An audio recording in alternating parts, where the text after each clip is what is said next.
The Vet Fam, it is Terrible Tuesday, and we have some terrible shit to talk about. We got Joyce with us today. She's got good news, though. Her horse's abscess ruptured. Her man is on the mend. But Yeah. I'm struggling this week because my heart is breaking for our field. Breaking. Because I know the direction that we're heading. I see the downward trend in appointments, people leaving the field, and it's impacting me and my team firsthand right now. So it's been a bit of a struggle since this whole government shutdown situation. Granted, we've seen, a decline in numbers. Like 2024, that source is saying that appointments dropped by about 2.3% in your general practices and things like that. Your count of active patients, pets seen at least once a year, declined about 1.9%. Right now, I don't have any data points on it because it's very fresh. But I have seen just in my practices and the practices in the surrounding area, the appointment volumes are plummeting in general practice. I'm sure there's so many explanations as to why that is. You've got, and Joyce, chime in, you've got inflation, we've got rising costs of veterinary care, we've got wages that are not going up, but expenses are going up. There's so many factors that are contributing to this, right? So as industry professionals, how do we combat this? How do we make it better? How do we generate appointments in general practices to get our numbers up? Well, like when you brought up the subject to talk about, my brain goes to, well, what can we do? Sorry, dogs are barking. And it's just Amber's heard some rants about those dogs. Interacted this evening. I'm just gonna let you know. It is the cost up here in North Carolina compared to Florida is more expensive in the veterinary side, which actually I was surprised. I thought Florida was going to be more expensive, but North Carolina ends up being more expensive. So, but I'm looking at, people price check all over. Like, hey, my dog needs a yearly for X, Y, and Z. How much is that going to be at yours? Okay, thank you so much. I'll call later. And Yeah. So there are people that are in the same boat as your practice or the practice down the street or the practice in another county who's all going through the same thing. They are bargain hunting in a sense for combos. And I say combos in a sense of vaccine and blood work, right? Yep. They're leaving the dental side alone. So they're trying to figure out how can we, in a sense, a little bit like a vaccine clinic, but a little bit higher tier. So you have the vaccine clinic and they're trying to be right here when they were right here, right? And so they have full blood work, rabies, and Bordetella for $145. Okay. Which people are doing over going to their vet that they were going to that's now $350 for the same thing. Yeah. So they're getting creative in a way like, okay, how can we get people through the door, still pay our bills and still make it, but still get people through the doors. So like they're getting creative that way. And I like the creativity. I do. With your shot clinics and things like that, that's, your lower cost hospitals is very appropriate. But when you're thinking about a straight up GP, no 501c3, no government, supplements, These are GPs. RGPs. Okay. So, and when And I'd say there's only a couple of them doing this, right? So they've had to cut corners themselves to be able to still get people through the doors. But like they're going to all other places like, okay, I can get the cheapest ones here, only market up here. Yeah. So, and how are they marketing this though? Because if you think about it, and they're doing the thus is about discounting exams and discounting our vaccine packages and our blood work is one, it's not sustainable. No, one, it's just to get through the. Right? But you get through and then you raise your prices back to where they were, and then you got to put up with backlash from the clients. Well, you did it for $150 last week. Why can't you do it now? Like we're setting unrealistic expectations and a precedent for our clients. Well, do you want to set unrealistic expectations or close your doors? Exactly. Like that's a double-edged sword right there. You're getting people in. Yeah. Yes, but you can say, I don't know, like they're just advertising it as the special, you know what I mean, to get new clients in and things like that. New clients get this, you know what I mean? And it's like, it helps for this year, right? Because, with the Vet Fam, we were talking about groceries, how Amber and I spent groceries, how I spent 100, she spent like 130, 150, and it's not enough to cover us for a whole week, and we're just single. We don't got anybody else. Well, you got your mama with you. but like we don't have kids, we don't have everything else like that on that side of things, which doubles and triples. And so, like, something's going to have to give. Yeah. So I mean, And our administration just announced today that we're supposed to get a stimulus check of $2,000. Only he can't promise that because the government is still shut down. I'm gonna. I have to throw that in there because, because like we're about to face a problem with people thinking we're going to get now a $1,000 check, allegedly, supposedly, however take you want to put it on. So they're going to make purchases thinking that that's going to come back behind. Yeah. I'm going with where we're not going to get it, but like we're going to have that issue potentially like, oh, I have this $2,000 check coming. I can take Alley Dog to the vet, put it on my card and turn, you know what I mean? Like, I'm going to do all these things and not be able to afford it because we're not going to get it. Yeah, absolutely. Like we're facing that. And I noticed a big drop because I do the side gigs on the side once the government shut down that people aren't using them because they don't want their money to move. Yeah. Yeah, and I think a lot of people are afraid to spend money on, I'm not going to say frivolous things right now, but if you're considering groceries versus vaccines for your dog, that's a frivolous expense. You know what I mean? Mm-hmm. And I hate to say it that way because they are very important. It is, preventing disease But and it's things true. like that. People just don't have it right now. And this is the worst, like being in the industry, that I've ever seen it. Even when we were going through the recession, veterinary hospitals were thought to be recession proof. And we're going through these changes right now, and it's proving otherwise. There are clinics that are shutting their doors. There are owners that are walking away because this is not sustainable. And it's not just this year government shutdown and things, it's that downward trend. And it depends on the area that you're in. So if you're in middle class areas and these general practices and things like that, you're experiencing more of a downward trend than say your hospitals in affluent areas that'll tell you, oh, I'm doing just fine. I'm so busy right now I have to stop seeing new clients. Well, good for you, buddy. The rest of us in different areas who have families that don't have backup cash or things like that, they don't have it. Like it's a horrible expenditure to spend $36 a month on a Simparica Trio tablet for a lot of people right now. It's that rough. I was gonna say, I was like, I'm in that boat where $5 will make or break me, depending on the week. Yeah, and how do you combat this without cheapening the value of the services that you provide? There's no answer for that. How do you give a great one?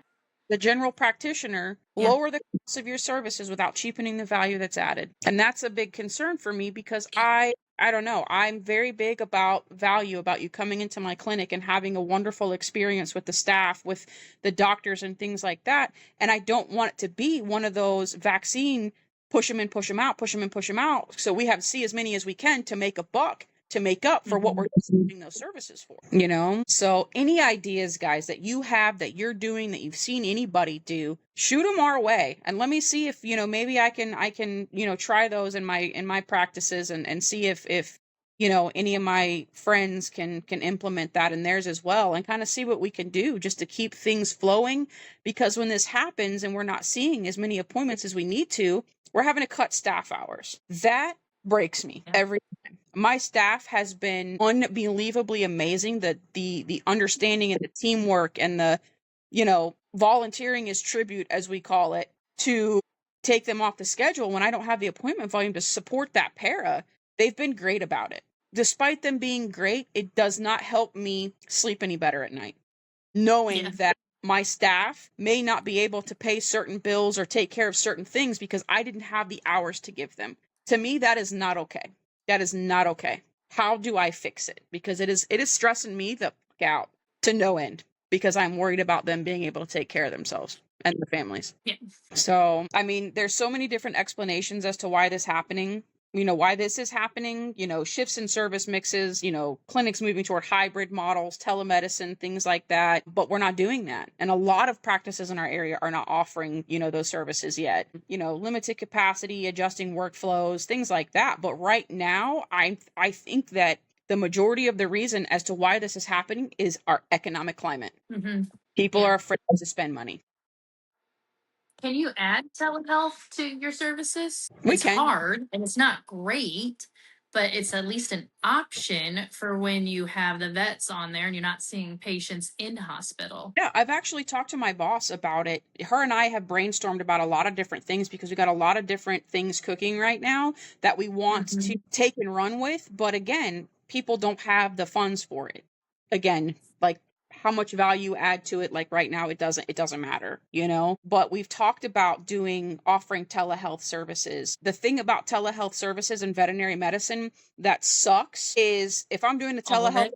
with you right now, I can tell you how I feel. I can tell you what hurts. I can Yeah. tell you that I'm nauseous. They can't. Mm-mm. You know what I mean? So it's a little bit, I don't know, it's a It's little bit tricky. slope. Yeah. So we've Yeah. talked to her about that. You know, she's open to doing so many different things, but again, without ripping that value away from it and compromising the care that we give, our standards. Does that make sense? Yeah. So it's hard. And even too, like looking at the specialty and emergency clinics, I know, you know, some in my area, I don't know about yours, have experienced a decline in services as well. Like I've had one emergency clinic reach out to us and was like, "Do you guys need any CE? Can we do any training? Like there's crickets in our exam rooms today. Like we have nothing, you know." So we've been partnering with them to do that. But they are busier than your general practices right now because, you know, obviously specialty and emergency, those things cannot be avoided. They can't be pushed off, and if they do, it's detrimental to your pet's health. So those places are generating revenue, but in a lot of instances, not enough to cover their overhead and things Yeah. like that. Barely breaking even. So what do you do? You know? What are you guys doing? Like I said before, shoot us some comments. Like, what are you guys doing to combat the decline in appointment situation and still keep your revenue up, still keep your staff employed, still give them hours, make sure that they're getting their benefits and things like that? How are you making that work right now? Yeah. Yeah. This is new to me, you know, being in the field for so long, but I've never experienced a drought in appointments like this in my entire career. Yeah. It's crazy. Yeah. I was gonna say, like, I don't remember. I mean, granted, I worked the majority specialty. I mean, we Yeah. would have slower days, but not like Yeah. just here and there. Mm-mm. Even during COVID, and that was because we shut down our hours and was only at limited capacity Yeah. when COVID first started. Before she sold in that, yeah, Yeah. And then you had, like, when you're talking about COVID, right? We had the COVID boom. Everybody was home. Everybody got the stimulus. Everybody's pets got seen. A lump that Fluffy had that's probably been there for 6 months, and just not because you're home, you've seen it, and then we're going to get it removed. And we had such an economic boom in our field, and it's starting to trickle down. There were so many adoptions, people getting their animals taken care of. And now we are starting to see that level, like it plateaued, and now it's starting to level off. but You it's know, leveling off lower than what it started at. more than pre-COVID. Mm-hmm. Yeah, yeah, where we're back to where people aren't going to spend money on their dogs unless they absolutely have to. Yep. Especially now Absolutely. getting into the holiday seasons. You know, you Yeah. have the whole SNAP benefits and everything, also having everybody stressed out. So, like, the pets are going to suffer first. Those are Exactly. the first to. Yep. And when you're in, you know, your retirement community, you know, so like cities that are heavy retirement communities or, you know, veteran communities, things like that, a lot of these people are on fixed incomes and they rely on that government assistance that's not coming right now. Yeah, because they can use that for food for Fluffy as long as it's not prescription. Exactly. They can get it at Walmart. They can get the Purina. They can Mm. get, Roy if that's the only thing that they can Yeah. afford, which, you know what? They're getting food for their dog. I don't fucking care at that point when they're on a Right. fixed income and that's what they rely on. Fluffy's getting fed.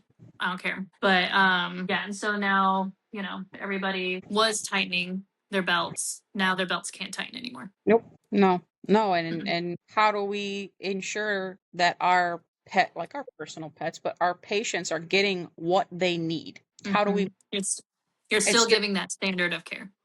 Yep. I'd still be able to run a business, pay our employees, pay our overhead, bring in our specialists, things like that. Because we're moving towards being, I don't want to use the word one-stop shop, but we're a one healthcare team, basically is what I Mm-hmm. call it, one healthcare team, to where we bring in our mobile surgeon, our mobile internal medicine person, our mobile behaviorist, things like that. So our clients are comfortable and our patients don't have to get used to a new team. But how do we keep that going? Something has to give. Yeah, something has to give. And I got to apparently get super creative and figure it out, but as do a lot of us. So we need to I team was up gonna and say, yeah.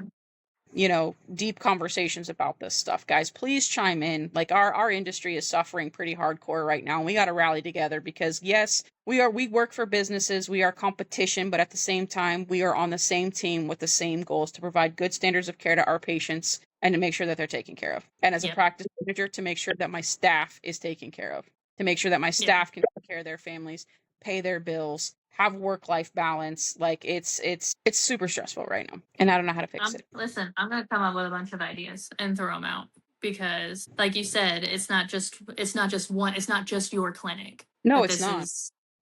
this is facing. It's hundreds to thousands across the United States. So Yep. yeah, Yeah. there's got to be some things that can help bring people in and get your name back out. And I say back out there, and I say you, but this is for a collective you. On getting people to at least come through the door, right? Like almost treat your clinic like an open house clinic, like brand new.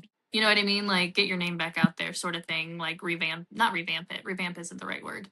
Restructure in a sense, and just hit social media again and do all that fun jazz. Yeah. And it's heartbreaking, man, to watch everybody that's going through this right now and what it's doing to the industry, and it's crazy. And to see how bad some clinics have been impacted to where they've had to shut their doors. People lost their jobs. Some people lost the vet that they've had for, 10, 15 years. It's just, I don't like where our field is going. And we've had this conversation multiple times, but it's just getting worse. It's not getting better. And part of me still wants to give up, Joyce. We've already done episodes on this where I'm done with veterinary medicine. But right now, I could not fathom leaving my team without a plan for success. Yeah. Without a way to be able to combat this and to be able to be okay. I'm not saying they're not going to be okay. I'm not saying that we're going to close our doors, anything like that. But I just want them to thrive, and I want to leave them better than what I found them. So I don't know. We'll figure it out. But yeah, guys, any input on what you guys are facing and doing to combat these issues? Drop a comment, shoot us a message, all the above. We are open to any and all suggestions to help any clinic that is struggling in this economic decline, pretty much is what we're going to have to call it. Yeah. But yeah. And two, there's Christmas is coming. So there's going to be a further decline in appointments because people are going to filter their funds into Christmas and taking care of their families, Thanksgiving and whatever, before their animals are going to get wellness. I'm not saying they're not getting illness care. They're just not getting wellness and preventive care. This is more geared to day practice scenario on this one because she's right. If Fluffy was all of a sudden vomiting and diarrhea and lethargic, they would take him to the urgent care, or the emergency clinic and do it within the best of their abilities, what they need to do. But they're holding off doing routine stuff right now. Yeah. So thank you guys for listening to our little bit of a rant here in our little idea cram session. But like we keep saying, please reach out with ideas. Let's have some conversations to see what we can't do to help each other out as an industry. I talk about a one team approach. We are all in the industry. We're all in separate hospitals, specialties, things like that. But it is a one team approach because we are here for the animals. At the end of the day, it is about our patients and our clients that we have very good relationships with. So until next time, guys, we'll see you then.